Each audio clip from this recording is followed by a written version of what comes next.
প্রিয় দর্শক বন্ধুগণ নমস্কার, গুড মর্নিং। আসি যাইଅଛି ନୂତନ ଅପଡେଟ୍ ନେଇ ଓଡ଼ିଶା ପାଣିପାଗ ବିଷୟରେ ଯାହାକି ଆପଣମାନେ ନିହାତି ଦେଖିବା ଦରକାର। ଆଣ୍ଡାମାନ ନିକଟରେ ସୃଷ୍ଟି ହୋଇଥିବା ଘୂର୍ଣ୍ଣିବଳୟଟି ଶକ୍ତି ବରାଇ ସ୍ଥଳଭାଗ ଛୁଇଁଥିବା ବେଳକୁ ଘୂର୍ଣ୍ଣିବଳୟଟି ଉତ୍ତର ପଶ୍ଚିମ ଆଡ଼କୁ ଗତି କରିଅଛି। ଛତିଶଗଡ଼, ବିହାର, ଝାଡ଼ଖଣ୍ଡ ଏବଂ ଉତ୍ତର ପ୍ରଦେଶ ବର୍ତ୍ତମାନ ଅବସ୍ଥାନ କରିଅଛି ନେପାଳ ଆଡ଼କୁ ଏବଂ ପରବର୍ତ୍ତୀ ସମୟରେ ଗତି କରିବ ଭୁଟାନ, ପଶ୍ଚିମବଙ୍ଗଲା, ବାଂଲାଦେଶ ଏବଂ ପୂର୍ବ ଭାରତର ଦାର୍ଜିଲିଂ ସେପଟେ। ଆଜି 5 ଅକ୍ଟୋବର ରବିବାର। ସବୁକିଛି ବିସ୍ତାରିତ ଜାଣିବା ପୂର୍ବରୁ ଯଦି ଆମ ଚ୍ୟାନେଲଟିକୁ ସବସ୍କ୍ରାଇବ୍ କରିନାହାନ୍ତି କି ଫଲୋ କରିନାହାନ୍ତି ତେବେ ସବସ୍କ୍ରାଇବ୍ ଏବଂ ଫଲୋ କରି ବେଲଟିକୁ ଅନ୍ କରନ୍ତୁ, ଯାହାକି ଲେଟେଷ୍ଟ ଅପଡେଟ୍ଟି ସର୍ବପ୍ରଥମେ ଆପଣଙ୍କ ପାଖରେ ପହଞ୍ଚିଯିବ। ବଙ୍ଗୋପସାଗରରେ ସୃଷ୍ଟି ହୋଇଥିବା ଘୂର୍ଣ୍ଣିବଳୟଟି ଗଭୀର ନିମ୍ନଚାପ ଫଳରେ ପ୍ରଭାବିତ ହେଉଥିବା ଆଗାମୀ 48 ଘଣ୍ଟା ମଧ୍ୟରେ ପ୍ରବଳରୁ ଅତି ପ୍ରବଳ ବର୍ଷା ହେଉଥିବା ଦେଶ, ରାଜ୍ୟ ଏବଂ ଅଞ୍ଚଳ ବିଷୟରେ ଜାଣିବା।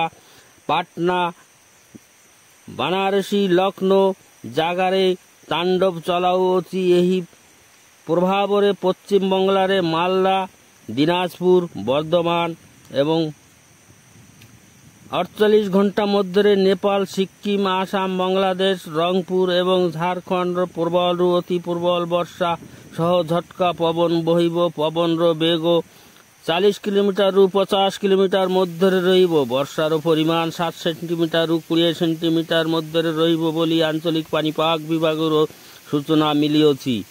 ଲାଗୁଆ ସିକ୍କିମ ବେଶୀ ଜାଗାରେ ଭୟଙ୍କରରୁ ଅତି ଭୟଙ୍କର ବର୍ଷା ହେବ। ଝଡ଼ ବର୍ଷା ଯୋଗୁଁ ରାସ୍ତାଘାଟ ବନ୍ଦ ହୋଇଯିବ। ଭୂସ୍ଖଳନର ସମ୍ଭାବନା ଅଛି।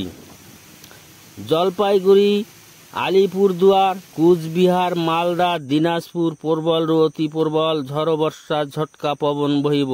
ଆସାମ ଏବଂ ଗୁଆହାଟୀ ବିଜୁଳି ଘଡ଼ଘଡ଼ି ସହ ଝଟକା ପବନ ବହିବ। ବାଂଲାଦେଶର ରଙ୍ଗପୁର, ସିଲାଟ ପ୍ରବଳ ବର୍ଷା ହେବ ଏବଂ ନିମ୍ନଚାପଟି ଘୁଞ୍ଚି ଯାଇଥିବା ଫଳରେ ଓଡ଼ିଶା ରାଜ୍ୟରେ ଆବହାୱା ଭଲ ଅଛି। ବର୍ଷା ସଂଖ୍ୟା କମ୍ ଅଛି। ମେଘୁଆ ପାଗ, ଆକାଶ ଶୁଖିଲା ଭାବରେ ରହିବ ବୋଲି ଆଶଙ୍କା।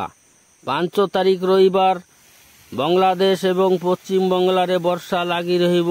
ବିଜୁଳି ଘଡ଼ଘଡ଼ି ସହ ଝଟକା ପବନ ବହିବ। ଏବେ ଜାଣିବା ଓଡ଼ିଶା ରାଜ୍ୟ ବିଷୟରେ। 20ଟି ଜିଲ୍ଲାରେ ୟେଲୋ ୱାର୍ଣ୍ଣିଂ ଜାରି ହୋଇଅଛି ବୋଲି।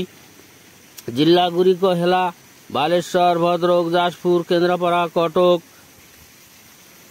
ଝାରସୁଗୁଡ଼ା, ଜଗତସିଂହପୁର, ସୁନ୍ଦରଗଡ଼, ବରଗଡ଼, ସମ୍ବଲପୁର, ଦେଓଗଡ଼, ଅନୁଗୁଳ, ଢେଙ୍କାନାଳ, କେନ୍ଦୁଝର, ମୟୂରଭଞ୍ଜ, ପୁରୀ, ଖୋର୍ଦ୍ଧା, ନୟାଗଡ଼, ଗଜପତି ଏବଂ ଗଞ୍ଜାମ। ସାମାନ୍ୟ ବର୍ଷା ହେବ ଏବଂ ଝଟକା ପବନ ବହିବ। କେତେକ ଅଞ୍ଚଳରେ ବିଜୁଳି ଘଡ଼ଘଡ଼ି ହେବାର ସମ୍ଭାବନା ଅଛି। ଅନ୍ୟ 10ଟି ଜିଲ୍ଲାରେ କିଛି ଆଲର୍ଟ ନାହିଁ। ବର୍ଷା ହୋଇପାରେ, ନ ହୋଇ ମିଶାପାରେ, ଆଶଙ୍କା ଅଧିକ କମ୍।